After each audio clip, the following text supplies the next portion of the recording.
नवरंगपुर नगर विजु जनता दलर सभापति प्रमोद रथों नेतृत्व में आज नवरंगपुर म्युनिसिपालिटी 15 नंबर वार्ड रे पवित्र गांधी जयंती अवसर में ओडिशा मुख्यमंत्री नवीन पट्टनायक निर्देश क्रमे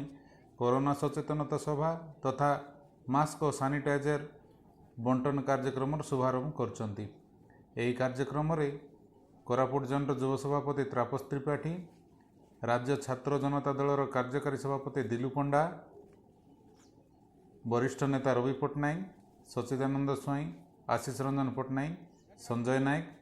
मंटू पट्टनायक प्रमुख उपस्थित रही मास्क और सानिटाइजर बंटन करथिले।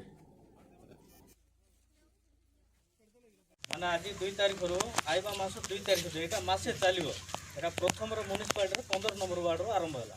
शुभ पड़ला 15 नंबर वार्ड हला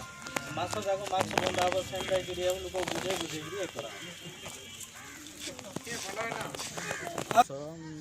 अक्टोबर 2 रु 12 तारिख जाए सब वर्ष पदयात्रा विजु जनता दल होची। जेहेतु कोरोना समय रे अक्टोबर 2 गांधी जयंती शास्त्री जयंती ठारू आसंता मास 2 तारिख जाए मासे कंटिन्यू चलिए। जनसचेतनता प्रियर मुख्यमंत्री वार्ता हिसाब रे आमे कोरोना योद्धा मानू आ कोरोना विषय सचेतनता करने प्रत्येक घर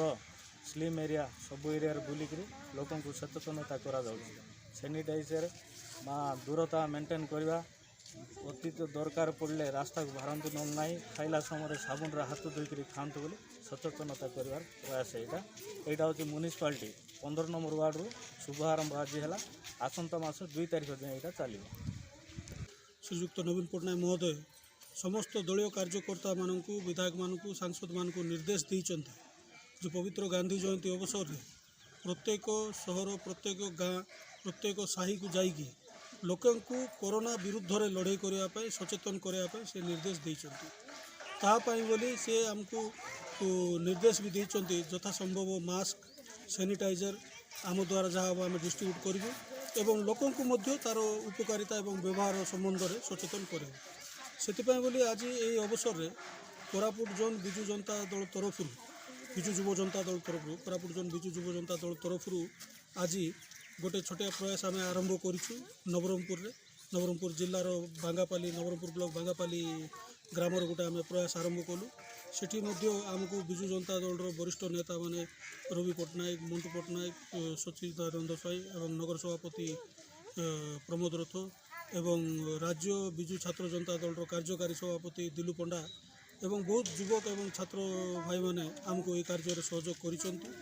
एवं यह एक प्रयास एवं आज म्युनिसिपालिटी नगर सभापति हिसाब से श्री प्रमोद रथ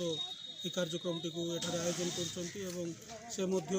आम समस्त को अनुरोध करते एठारे आम म्युनिसिपालिटी 15 नंबर वार्ड रे आम आज ये कार्यक्रम टी आरंभ करूँ। यह मास तमाम चालू रहे।